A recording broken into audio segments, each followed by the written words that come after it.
sometimes things are not what they seem to be. So I bought this watch in a dealer chat and it was described as sharp Rolex 16233 Datejust, unpolished, super fresh, case back sticker, clean crystal and dial, winds and runs great. The price was $33.50, and you can see right below I wrote the words sold, meaning I'll buy it. And I was excited to get this watch. It's a 20-year-old piece that was seemingly in phenomenal condition. As soon as I took a look at it, the first thing I noticed is that it has a fake crown on the watch. And you have to be asking yourself, if a watch is mint condition, unpolished, original case back sticker on it, how could it have a fake crown on the watch? Someone obviously went into this watch and started messing with it. So then I took a loop, and as I'm looking close at the watch, I see the hands on the watch have been played with, and there's a fair amount of dust left on the dial. Now, we haven't even opened this thing up yet, but I wanted to bring you guys along for the journey. So let's get started. So this is supposed to be a solid gold crown,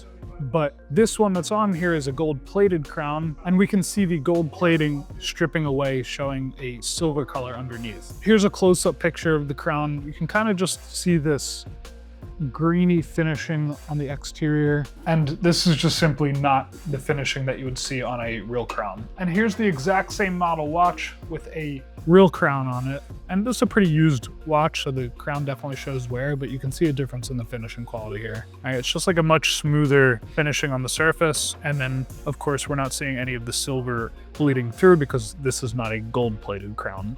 This is a solid gold crown. So these are the hands of the watch. Are they significantly scratched up and damaged? No, but for a watch that was supposedly mint, unpolished, untouched, this is not how you would expect the hands to look. Another thing I found wrong with the watch is that the date is not changing at midnight. See right here, we passed midnight. It's actually changing around 6 p.m.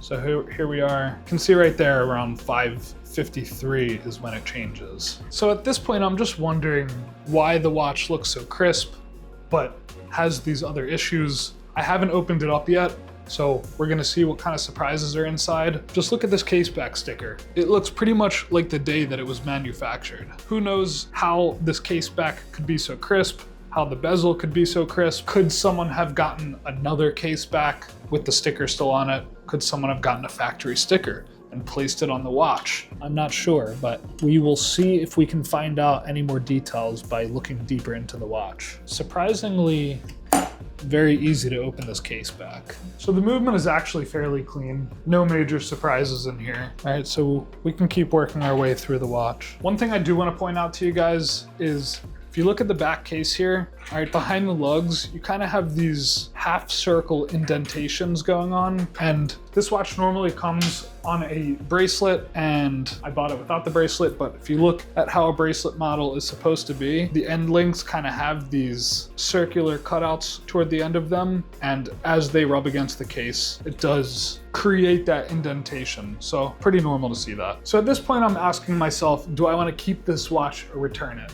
And I've kind of made the decision that I'm going to return it.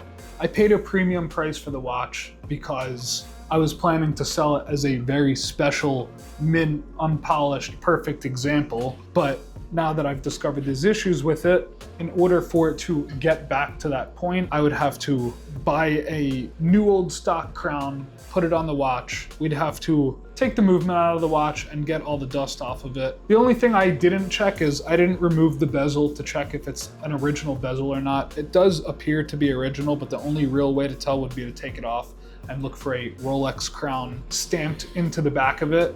But I'm just gonna save myself that effort because at this point I've just decided I'm gonna return it. So the final thing I can do is reach back out to the seller, ask him if he's willing to cover my costs of changing the crown, fixing the date issue, and getting the dust off of the dial. And if I do change all of those things, we will have a very nice example of this watch, and I think I'd be able to resell it and someone would love it. But if he's not willing to at least take $400 or $500 off the price, then I'm just gonna return it to him. These are the measures we take before paying for any watch. Just because something looks perfect doesn't mean there's a little bit more going on behind the scenes.